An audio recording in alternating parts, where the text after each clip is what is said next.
what do you think worked overall, not just in sociology? तो मुझे लगता है कहीं कम्पिटिटिव एग्जाम्स में ना हम कंसेप्चुअल क्लैरिटी या सिंप्लीफिकेशन जैसी चीज़ें भूल जाते हैं. In my school I used to keep questioning every concept जब तक अच्छे से ना समझ आ जाए. अपने नोट्स को बाइबल बनाओ और फिर खुद सॉल्व करो ना. That will be so much better. तो I think that was my USP. इस बार ना रिया एक क्वेश्चन पूछा यूपीएससी ने, बड़ा अच्छा क्वेश्चन. हमने भी अपने फाउंडेशन और टेस्ट सीरीज में वो क्वेश्चन पूछा था जिससे एप्लीकेशन चेक होती है. The question was how suicide rate is a social fact. So understanding is very important idea, not just these keywords. Sir की आंसर राइटिंग क्लासेस में one thing I gazed was that the introduction is an opportunity to create trust with the examiner, and that will only be done when you read the question, understand it and hit it in the bullseye. Answer writing में I remember you used to tell us कि एक तो keyword पे focus करो बहुत, कि you have so much content कि consolidation becomes a nightmare. So I used to say this thing कि write like a first time attempter. The people who are examining you don't know it's your fourth attempt, and the simpler you keep, the better it comes across. Okay, so Riya, please come. Thank you. And we'll have it in a Q&A format. Riya, now that you have gone through the process once, found your name in the list, okay, which is the last step. You have, as you mentioned, that you had experienced mental health issues as well in the preparation, which is definitely possible because that happens with most of the students. Okay. What do you think worked overall, not just in sociology, overall first, and then we'll talk about sociology. Okay. So first of all, I'd just like to give a little disclaimer that अभी कुछ ही दिन हुए हैं that I've come to this side of the table, and that doesn't make me any different from a lot of people that are watching this on that side. So the things that I'm mentioning have worked for me, but please take it with a pinch of salt and analyze it if it's working for you, if it's suiting your learning style, and only then adopt it. Having said that, I feel what worked for me this time was, one, I listened to myself and my mind. I did not follow the crowd this time, because the problem in this day and age is that there is a lot of content clutter, and the challenge is to cut through that clutter, to reach that condensed form of knowledge that suits your needs and is also reproducible in the examination. So वो choose करना is एक ना decision dilemma आ जाता है, क्योंकि mains has too many subjects and too many sub topics. तो मुझे तो बहुत डिसीजन फैटिग हो जाता था कि ये कौन सा सही सोर्स है. तो I believe at that stage you need to ask the question कि हम ये क्यों पढ़ रहे हैं, what purpose will this serve? In the end, you want to become officers. So, all the knowledge that you consume should be in a form that you can use in the field also. तो अगर तुम्हें कोई concept समझ ही नहीं आ रहा है, तुम सिर्फ उसे पढ़ रहे हो और एग्जाम में रिगर्जिटेट कर रहे हो, तो रैंक और नो रैंक, एग्जाम और no exam, as a person is it really fulfilling any purpose? तो मुझे लगता है कहीं कम्पिटिटिव एग्जाम्स में ना हम कंसेप्चुअल क्लैरिटी या सिंप्लीफिकेशन जैसी चीज़ें भूल जाते हैं. And I am guilty of that too. I have fallen in that trap कि फटाफट ख़त्म करते हैं इसको, अंडरस्टैंडिंग बाद में देखेंगे, which is not the kind of person I was. In my school I used to keep questioning every concept जब तक अच्छे से ना समझ आ जाए, और मतलब वो टीचर को परेशान नहीं कर देते बच्चे. So I think that was my USP, to be a very questioning, curious individual that I had lost in the competition, because at the end of the day, this is a very overwhelming exam, and you need to complete a lot in a short period of time. But I believe courses like these help you to do that while being true to your spirit. So don't forget that. Don't forget who you are, why you are doing this. Is it helping you? Is it helping your mind grow? And if all those questions are answered, then I believe it will get reproduced in the exam. You will be able to apply it in current affairs. फिर वो current affairs की classes नहीं लेनी पड़ेंगी, क्योंकि तुम्हें fact तो समझ आ गया, पता है न्यूज़पेपर में हम हर रोज पढ़ते हैं. अब वो जॉइन ना खुद ब खुद हो जाएगा. If your ingredients are right, वो एंड में recipe will turn out good only. So I think that's Very nice.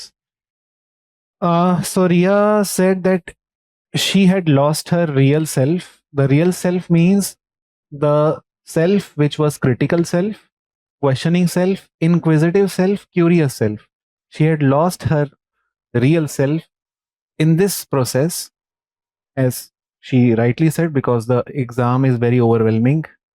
Pressure, expectations, whole cloud of resource definitely does add that pressure to just keep moving ahead without bothering enough about whatever you read. But eventually, she says, clarity of the concept and being inquisitive, curious, and content with what you know now, and to then apply the same is sufficient. Okay.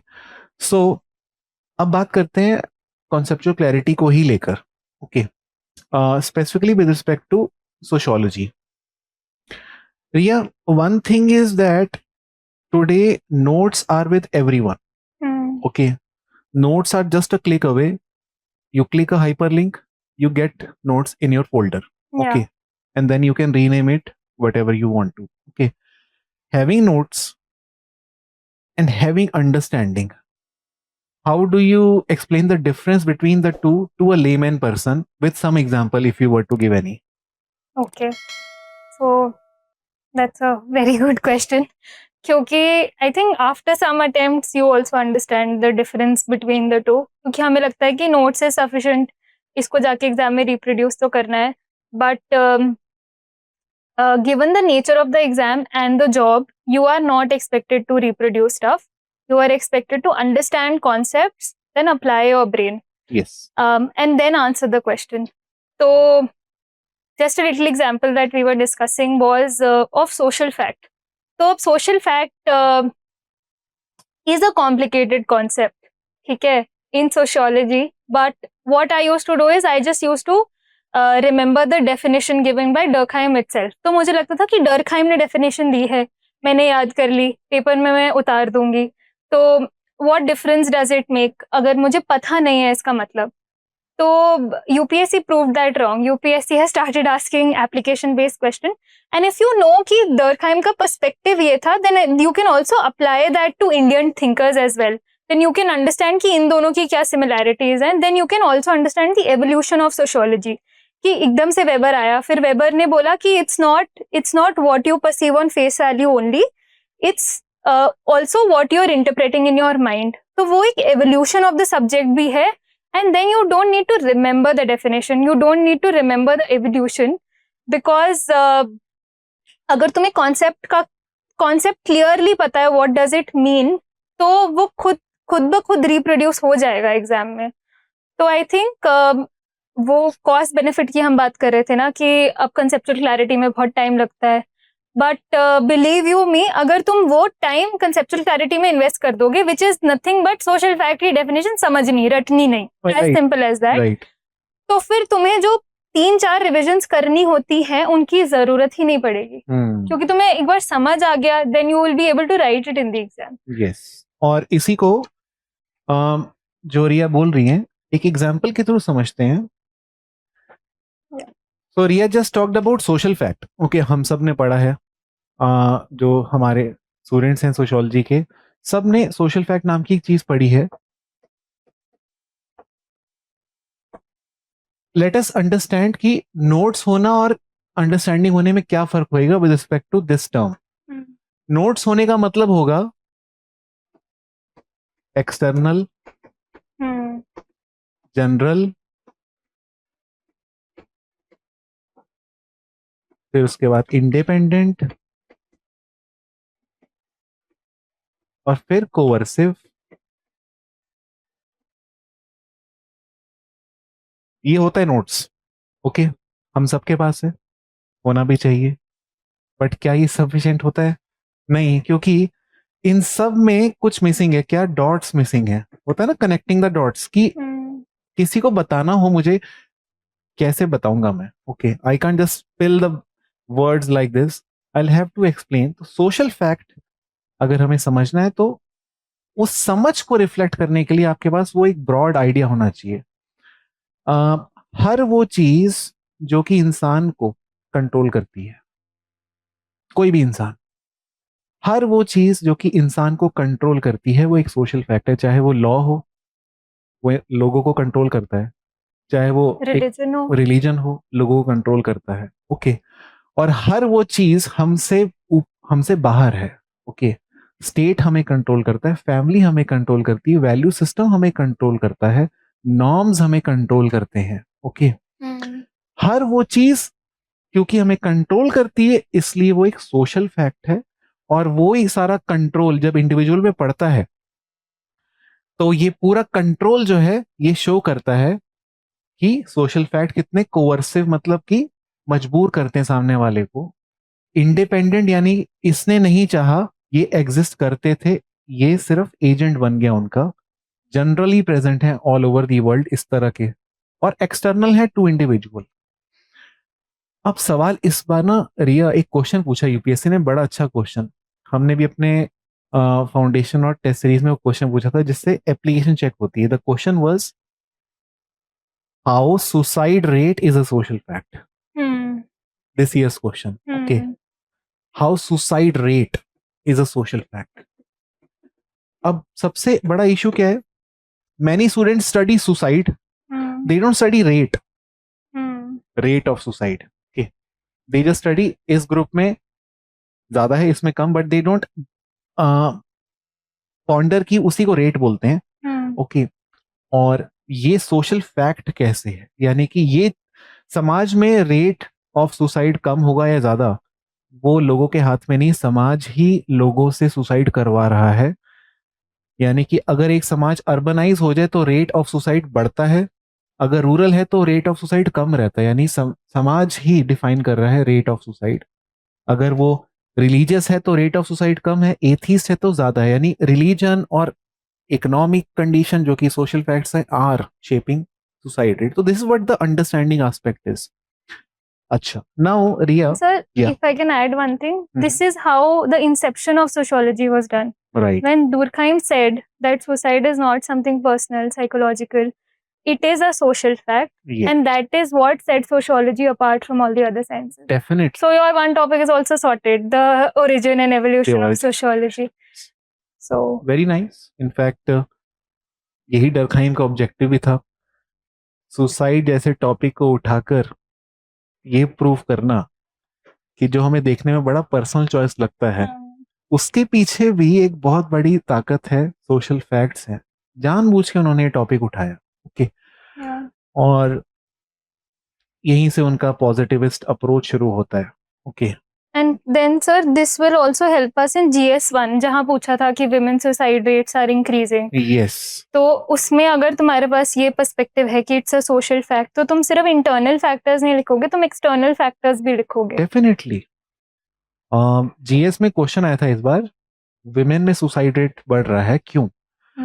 अगर हमें इतना मालूम है suicide rate काफी external चीजों से influenced होता है, हम सीधा बोल सकते हैं वुमेन जैसे जैसे लेबर फोर्स में पार्टिसिपेट करते जा रही हैं इन द पास्ट 20-30 इयर्स, वैसे वैसे उनका exposure to work place stress, work life balance के ऊपर जो आजकल बहस होती है, उनका एक्सपोजर टू दीज थिंग्स बढ़ते ही जा रहा है। They are getting expose to hierarchical arrangement in the work place, glass ceiling नाम का phenomena, wage gap, sexual harassment at the workplace, all those things are adding up, building up the so called what we call as stress, if I were to use this term.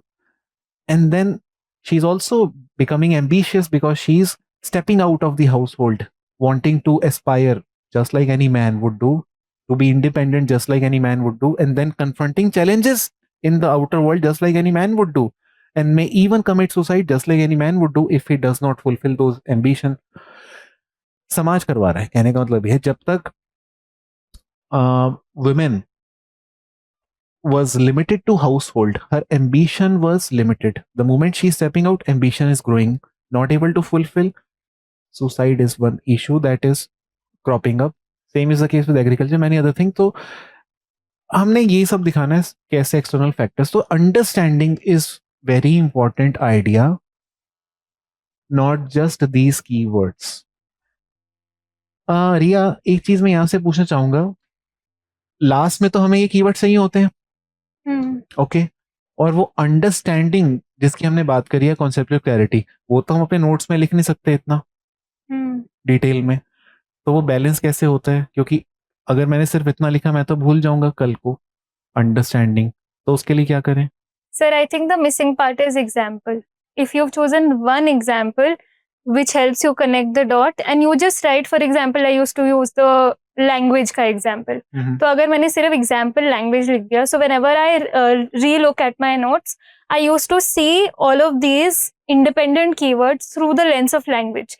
कि language is external, मेरे बाहर है, general है, independent है और coercive है. मतलब I even to talk to you, I need to choose certain words और वो मेरे को force कर रहा है to say certain things. Right. तो I think वो example और very realistic everyday example से वो gap bridge हो जाता है, which एक तो आप क्लास में भी देते हो, and if you sit with yourself और तुम अपने आसपास रूम में ही देखो ना कितने social facts हैं और वो लिख लो, एक बार तुम्हारे दिमाग ने वो एनालिसिस कर लिया, तो whenever you sit to reproduce हो ही नहीं सकता कि तुम्हें याद ना आए. Very nice. So basically Ria is saying if you have these keywords with you,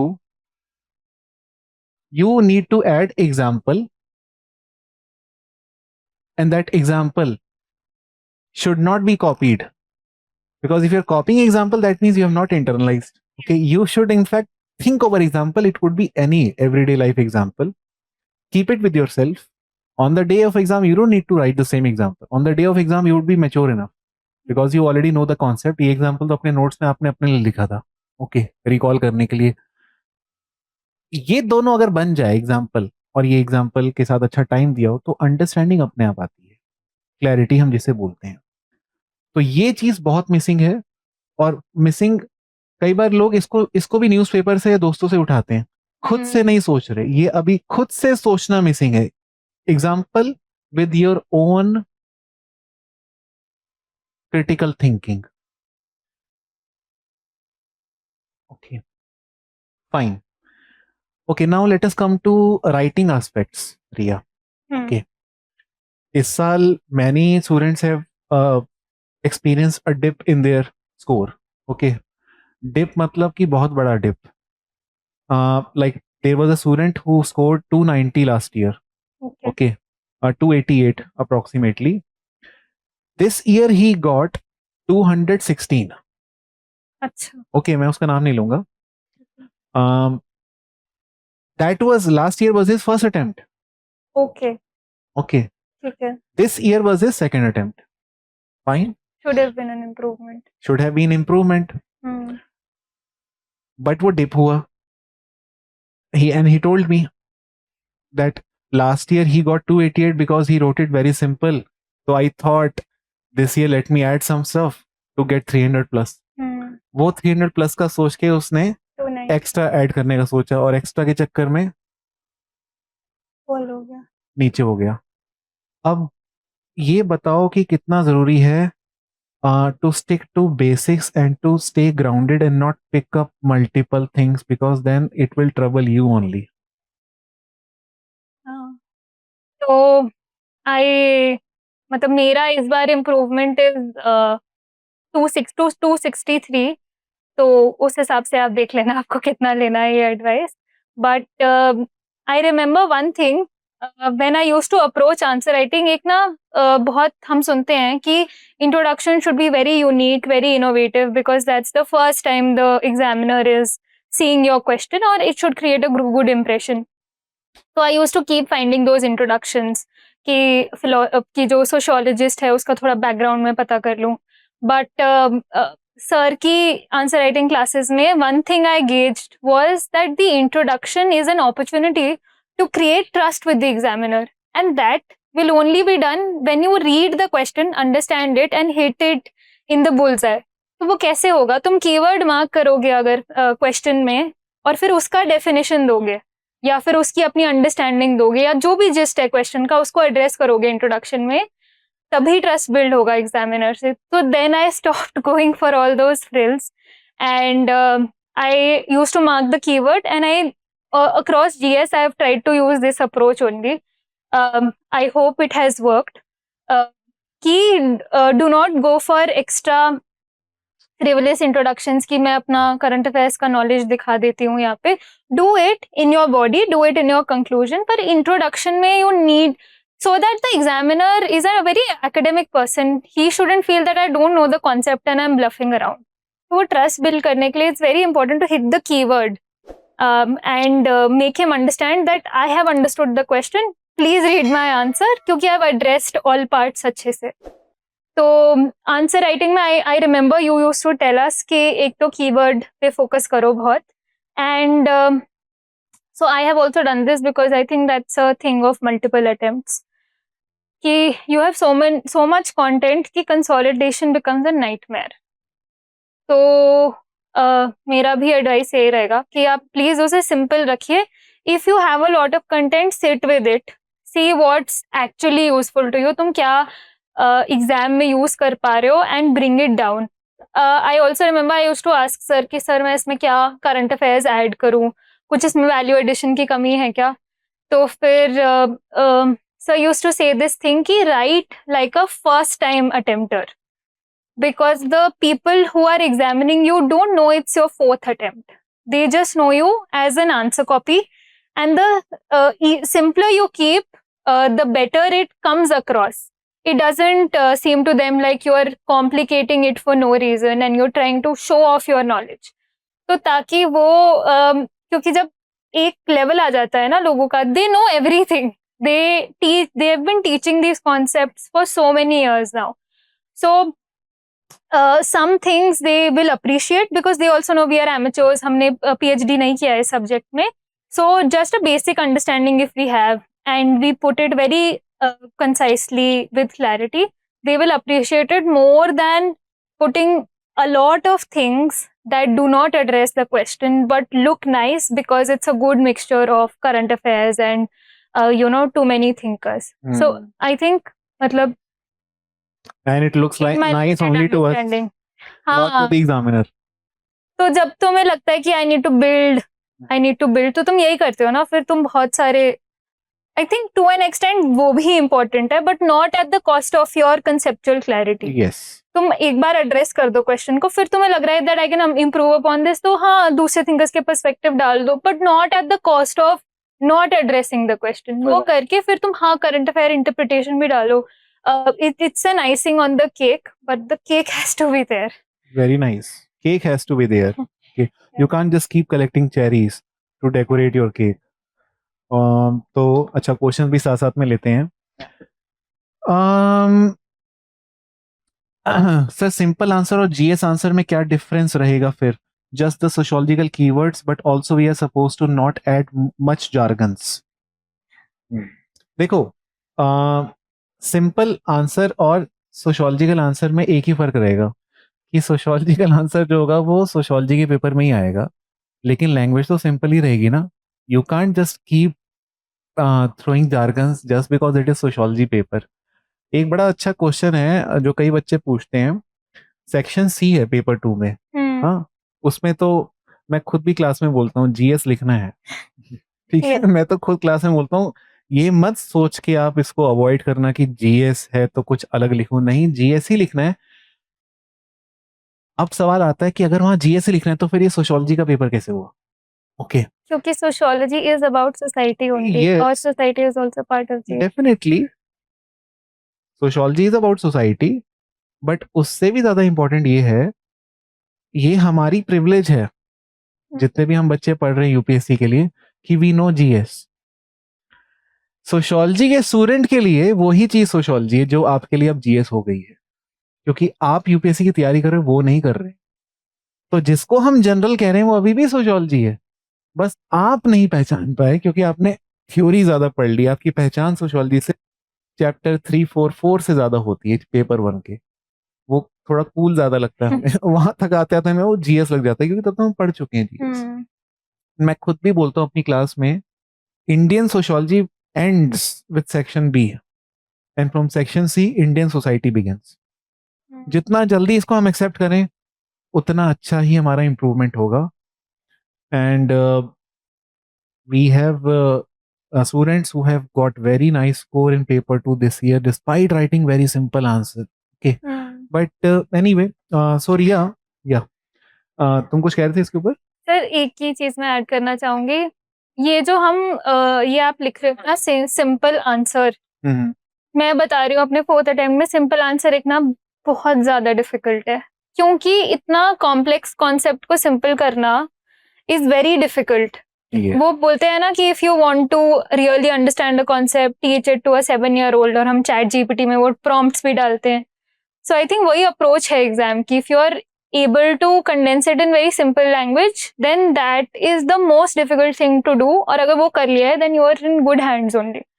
So don't take it as a negative, that is a positive. Right.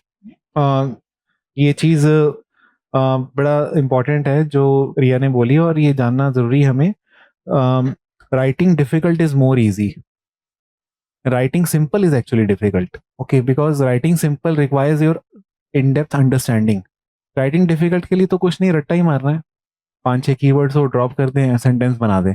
But writing simple मतलब demand को ध्यान रखते हुए एक्सप्लेन करना है चीज़ों को, वो डिफिकल्ट है कई लोगों के लिए. Okay, so that must be kept in mind.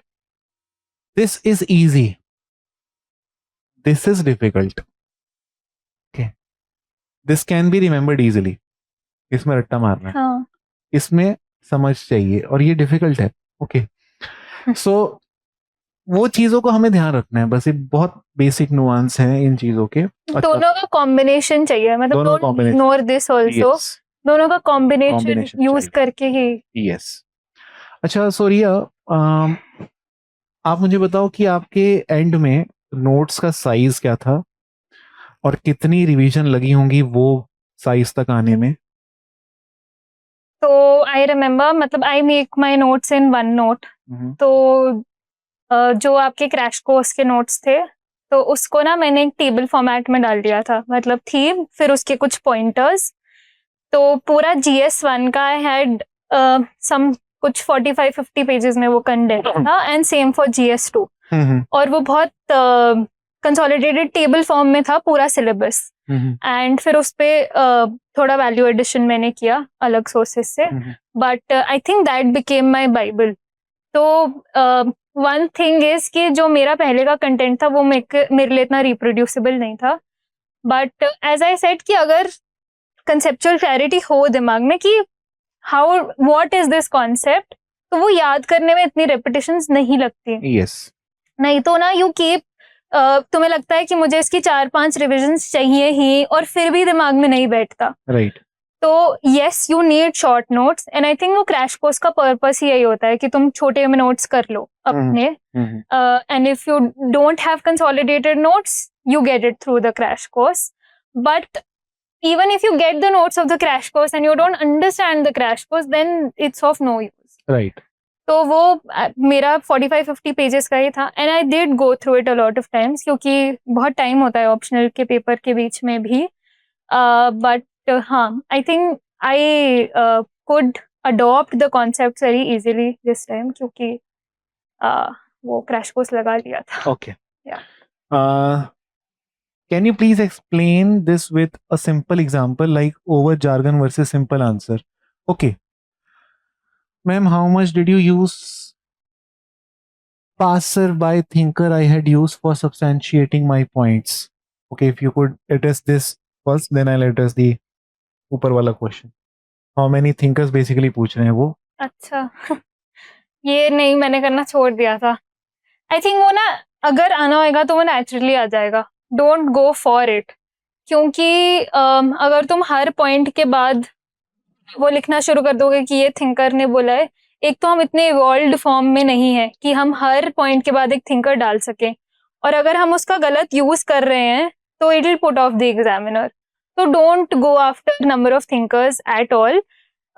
हमेशा क्वेश्चन में ना पूछा होता है कि तुम्हें क्या एड्रेस करना है. अगर एक थिंकर का कॉन्सेप्ट पूछा है, उसका एंड में most of your content should be explaining that concept. And में तुम्हें एक कंटेम्प्रेरी थिंकिंग का मॉडर्न इंटरप्रिटेशन डालना है उसी कॉन्सेप्ट का, देन कूडोज टू यू, वो कर दो. But your main chunk is what the question has asked. बहुत सारी बार ये होता है कि हम बहुत सारे थिंकर्स का पर्सपेक्टिव लिखने लगते हैं, and we miss the key question. So I think this is a very very pertinent question. मैं भी पूछती थी कि कितने thinkers डालने हैं, but it's not something you should run behind. तुम जैसे हम स्कूल में करते थे ना, we were answering the question. जो पूछा गया था वो आंसर करते थे. अब उसमें ऐसा तो नहीं है कि 5 thinkers लिख दिए तो उसके +5 marks है. नहीं, if you address the question, then in the end you've given some contemporary उसका analysis. I think good enough होता है. Number of thinkers का कोई additional, मतलब I sir will be able to tell better because he's seen so many copies. नहीं, But, आपने बिल्कुल सही बोला है. नंबर ऑफ थिंकर्स का कोरिलेशन नहीं है विद नंबर ऑफ मार्क्स. हाँ, because क्वेश्चन आंसर फॉर्मेट में है ना, ये जो क्वेश्चन पूछा है उसका जवाब दे दिया तो नंबर आ गए, वैसा है कुछ. Yes.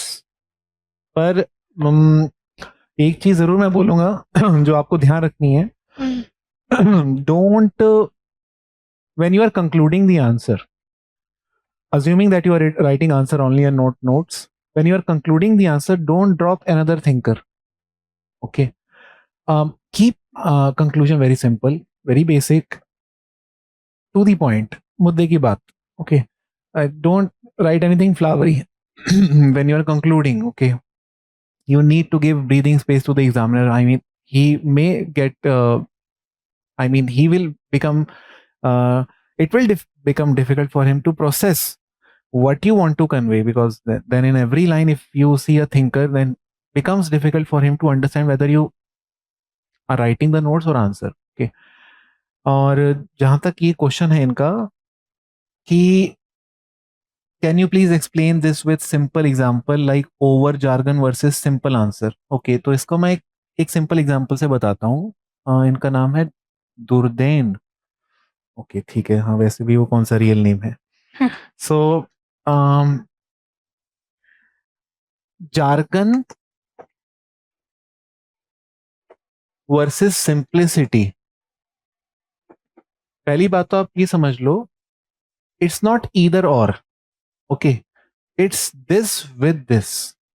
Like jargon you require, okay, but when you are explaining those jargons, you need to explain with simplicity. Like while explaining the jargon, you can't throw more jargons. Okay, है ना. अब जरा समझ लेते हैं एग्जाम्पल से. Positivism बहुत ही जाना माना सा वर्ड है. ओके, हम सबकी लाइफ में जो सोशियोलॉजी पढ़ते हैं. अब जार्गन्स का मतलब क्या होएगा? सिर्फ जार्गन्स का मतलब क्या होएगा? सिर्फ जार्गन्स का मतलब होगा साइंटिफिक स्टडी ऑफ सोसाइटी. पहला तो ये. ओके, और इतना लिखकर छोड़ देना तो और भी बड़ा jargon. Okay, but anyway, scientific study of society. दूसरा, डेटा कलेक्शन. फिर कॉज इफेक्ट. ये मैं वो आपको कीवर्ड्स बता रहा हूं, ये लिखने हैं, बट अगर ये एक्सप्लेन्ड नहीं है तो ये लिखा हुआ सेंस नहीं बनेगा, ये सिर्फ नोट्स ही रह जाएगा. ओके. फिर August Comte. Okay, and Durkheim. फिर ऐसे. फिर फॉर एग्जांपल सोशल फैक्ट. ये हो गए आपके टिपिकल नोट्स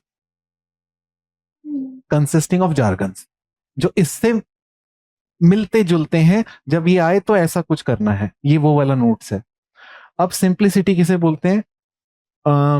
और सिंप्लिसिटी का मतलब है विद ठहराव वाला एक्सप्लेनेशन, जो आपको उस एग्जामिनर को देना है जो 45+ है या 50+ है. ओके. पॉजिटिविज्म के कीवर्ड्स को हटाकर अगर हम इसकी अंडरस्टैंडिंग पे जाएं कि ये है क्या, तो पहले मैं उसको बताता हूं, उसको फिर मैं यहां लिखता हूं. अगर मैं बोलूं जब जब गांव शहर में बदलने लगता है, या शहरीकरण जब होता है, अर्बनाइजेशन जब किसी गांव का होता है, तो ये देखा गया है वो शहर के अंदर सुसाइड रेट बढ़ने लग गया है, डिवोर्स रेट बढ़ने लग गया है. ऐसा मैंने नोटिस किया अमेरिका में, इंडिया में, चाइना में, कुछ गांवों के अंदर. जो जो गांव शहर में बदलते गए उसमें डिवोर्स रेट बढ़ते गए. उसमें न्यूक्लियर फैमिलीज डेवलप होती गई। यानी मैंने एक लॉ पकड़ लिया समाज के अंदर, जब जब ये हो रहा है तब तब ये हो रहा है। कोरिलेशन बिटवीन वेरिएबल्स मैंने स्टडी किया लेबोरेटरी के सेटअप में, बट लेबोरेटरी के अंदर नहीं। मेरा लेबोरेटरी ही समाज है, ठीक है। चाइना का वो गांव लेबोरेटरी था मेरा, इंडिया का वो गांव लेबोरेटरी था। यानी कि पॉजिटिविस्ट अप्रोच यही है कि आप साइंटिफिक कोरिलेशंस देख रहे हो बिटवीन वेरिएबल्स और लॉज डेवलप कर रहे हो, जनरलाइजेशन डेवलप कर रहे हो on the basis of data which you collected from China village, Indian village, or American village. And this study is scientific because it is based on data and it is about finding laws as well. That is why scientific.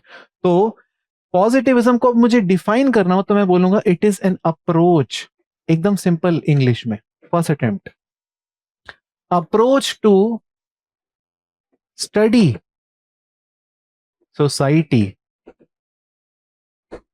on the basis of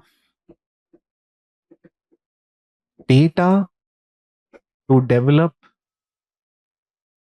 laws of society. आप मुझे बताओ, ये simple English है, first attempt, but ये simplicity दिखाता है, explanation दिखाता है, और ये सिर्फ अगर रहेगा तो ये सिर्फ जार्गन रह जाएगा। इसकी दोस्ती इससे होना जरूरी है, ओके। ये इम्प्लाइड है इसमें। कॉज इफेक्ट, जैसे मैंने अभी बोला, जब जब अर्बनाइजेशन हो रहा है तब तब देखने को मिल रहा है divorce rate, cause effect. Comte Durkheim को थ्रो नहीं करना है। कॉम्ट की फिलॉसफी यही थी कि अगर नेचर में लॉ है समाज में भी होंगे, ओके। और डरखाइम का सोशल फैक्ट ऐसे फेंकना नहीं है, उल्टा डरखाइम की हेल्प से एग्जाम्पल देना है उस लॉ का जो इस बात को सब्सटेंशिएट करता है। For example, with modernization the suicide rate increase, वो लॉ आ गया। अब लिखो डरखाइम आराम से ब्रैकेट के अंदर। I hope you got my point, डोर्डन। And even if you have a fascination with keywords, then just knowing that this concept means this will help you reach this very quickly, or else this journey you will not be able to complete only. Right right, यहां से यहां आना आसान है। हाँ, definitely. Right, ये है आपके पास तो ये आप कर लोगे, बट अगर यही है आपके पास, यहां कैसे पहुंचोगे मुझे ये जानना है। और यहां पहुंचना इंपॉर्टेंट है क्योंकि यही पहुंचाना है हमने उधर एग्जाम में ना। Yes, sir. Okay, thank you so much, fabulous. Okay ma'am, how much did you use, अच्छा ये तो हो गया। One doubt sir, will there be crash course after prelims? Yes Harsh, crash course prelims के बाद ही होता है हमारा। Ma'am please share your one note of sociology on Telegram. Have you made your Telegram channel? No, not yet. No. By the way, Ria is going to appear for this exam once again. Okay, and that is why she feels that she is not the right person to talk about her strategy. She does not realize this. Of course, we know that she is the right person. That's being so humble of. I mean that she's being so humble that she is not feeling that she is the right person. But I told her that you are the right person to many students who could not find their name in the list. Okay. So most probably she will be sharing her notes whenever she would like to, and definitely you will come to know. Ma'am, how often you used to practice answer writing for sociology and GS before prelims and in between till mains? My problem is not able to manage time. Should I keep 2 hours every day only for writing tests and revising? Okay, so after prelims I used to do answer writing almost every day. चाहे 2 ही question लिखती थी मैं, PYQs लिखती थी, but I used to do it every day so that whatever concepts I am studying they get reflected in my answers. But the thing is, don't rush into answer writing. एक बार आप syllabus complete कीजिए, क्योंकि sociology में ना कुछ भी concept isolation में नहीं है। जैसे when sir introduces paper 2, he explains very beautifully कि कैसे तुम्हें स्टार्टिंग में थिंकर्स बताए हैं, फिर तुम्हें इंडियन सोसाइटी का पूरा स्ट्रक्चर समझाया है, और फिर उसका कंटेम्प्रेरी एनालिसिस है. That's the paper in its entirety, and that's also how your answers flow.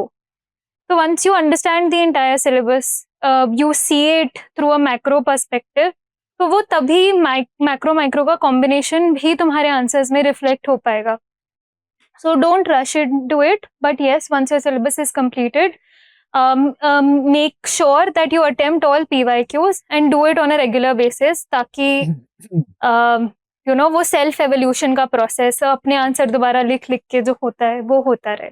Okay. Acha, Riya, one last question from my side. Since you discussed about PYQ, that's also very important area. See, one thing is solving PYQ. And second thing is that we have many PYQ books also. Okay. Like one day we may also come up with our own PYQ book. We don't know when that day will happen, but still. What do you have to say on the idea of referring to books for PYQ solving, and how do you think it is helpful for the exam? I am guilty of it. I had ordered PYQ books of sociology, but when I came to use them, it's very difficult to use because they are written in an orientation which is very theoretical. तो वो grasp और understand करना बहुत मुश्किल है. It's very mechanical. तो जितना time आप उसे रटने में इस्तेमाल करोगे, उससे बेटर है तुम कॉन्सेप्ट समझ लो, अपने नोट्स बनाओ और पीवाईक्यू फिर खुद अटेम्प्ट करो, क्योंकि पीवाईक्यू एज इट इज तो नहीं आ जाएंगे ना. अब आते थे 2024 में, वो भी बहुत themes remain constant, that I will say. But अगर तुम वही कॉपी पेस्ट कर दोगे तो एग्जामिनर को लगेगा तुमने अपना दिमाग अप्लाई नहीं किया है, because you need to customize your answer according to exactly what has been asked. You will read the question, then you will understand the question और फिर उस हिसाब से आंसर करोगे, तब तुम्हारे नोट्स इन द बैकग्राउंड होंगे. बट वो कॉपी पेस्ट करना जो आई थिंक वो फिर मॉडल आंसर से ना होने लग जाता है. And even if you want to try it, go try it. I am telling you, वो याद ही नहीं होगा तुमसे, क्योंकि वो बहुत मैकेनिकल है, तुमसे नहीं आया है, तुम्हारे एग्जाम्पल्स नहीं है, तुम्हारे नोट्स से वो मेल नहीं खाते हैं. तो मतलब इट सीम्स वेरी लुक्रेटिव. ठीक है, अगर तुम्हें कोई पीवाईक्यू नहीं आता है, कुछ आउट ऑफ सिलेबस आ गया पीवाईक्यू, तो उसके लिए you can refer that solution. अगर कोई नया कॉन्सेप्ट आ गया, जैसे 1-2 नए कॉन्सेप्ट्स वो पूछ लेते हैं हर साल, उसके लिए रेफर कर लीजिए. गूगल भी कर सकते हो. बट हाँ, अपने नोट्स को बाइबल बनाओ और फिर खुद सॉल्व करो ना. That will be so much better, क्योंकि तुम्हारे 2 चीजें हो रहे हैं इससे. तुम्हारा कंसोलिडेशन हो रहा है तुम्हारे कंटेंट का, तुम्हारी आंसर राइटिंग इंप्रूव हो रही है, और तुम्हारी एप्लीकेशन की एबिलिटी आ रही है जो एग्जाम में टेस्ट होने वाली है. तो बिल्कुल सही बात. That's I think that seems like a lengthier way but is actually the shorter one. आप पीवाईक्यू को सॉल्व करो अपने नोट्स की हेल्प से, जैसे वो बोल रही हैं. अंडरस्टैंडिंग ऐसी बना लो कि आप पीवाईक्यू को अपने नोट्स की हेल्प से ही करने की कोशिश करो. एक इशू जो मुझे लगता है पीवाईक्यू बुक्स में होता है, जो एक स्ट्रक्चरल इशू है एक तरीके से, पीवाईक्यू बुक्स में जो आंसर्स दिए होते हैं वो आंसर्स नहीं जो लिखे जाते हैं 7 मिनट्स में, वो आंसर्स हैं जो पढ़े जा सकते हैं 7 मिनट्स में. ओके, सो वो जो डिफरेंस हो जाता है reading that in 5 minutes and writing in 7 minutes, उसमें तो बहुत शॉर्ट में बंदा लिख पाता है और इतना वॉल्यूमिनस नहीं लगता. वो डिफरेंस भी जानना बड़ा जरूरी है हमारे लिए कि उस चीज का आप ध्यान रखो. Many a times what you see in 1 page, when it comes to writing it may take you 4 pages to write the same. So और टॉपर्स के आंसर जब हम देखते हैं तो उनमें स्पेसिंग होती है, फ्लो होता है, सिस्टमैटिक ब्रेकडाउन होता है, that you don't see in book, PYQ book. So refer PYQ book for PYQ, not for PYA. Okay, the answers. तो इसमें एक चीज कर सकते हैं आप, टॉपर आंसर कॉपीज को लीजिए, वो क्वेश्चन लो, खुद अटेम्प्ट करो and see how toppers are answering. I think that is a much better thing to do, because you'll realistically understand the expectations of the exam from an approved person जिसका हो गया है, you will get to know मेरे में क्या lacking है, मैं क्या ऐड कर सकती हूँ. यू विल गेट अश्योरेंस कि हाँ मेरे नोट से आंसर हो रहा है और टॉपर ने भी वैसा ही लिखा है. तो that is a good exercise कि तुम वो उनकी मॉक टेस्ट उठा लो और वो खुद सॉल्व करके देखो. डेफिनेटली खुद से सॉल्व करके टॉपर का ही उठा लो बजाय की बुक से. हाँ टॉपर का वेरी नाइस. तो गाइस अभी तो हम देखो खत्म कर रहे हैं session because she has to leave, she has to go to Chandigarh. अभी उनका ट्रेन भी है. Okay so with this we will conclude the session and जो भी आपके क्वेश्चंस हैं आप हमें ड्रॉप कर देना. बाद में रिया से पूछ के उसको मैं भिजवा दूंगा आपको. Thank you so much Riya. Thank thank you you so so much much sir to you. for taking time out and sharing your strategy with students. And I wish you all the best for the upcoming attempt. Thank you so And much sir. I really hope कि अब तुमको फोड़ना है. ठीक है. Stick to basics वही रखना है बस हमने. ठीक है. Okay guys, thank you so much for joining us. Thank you so much.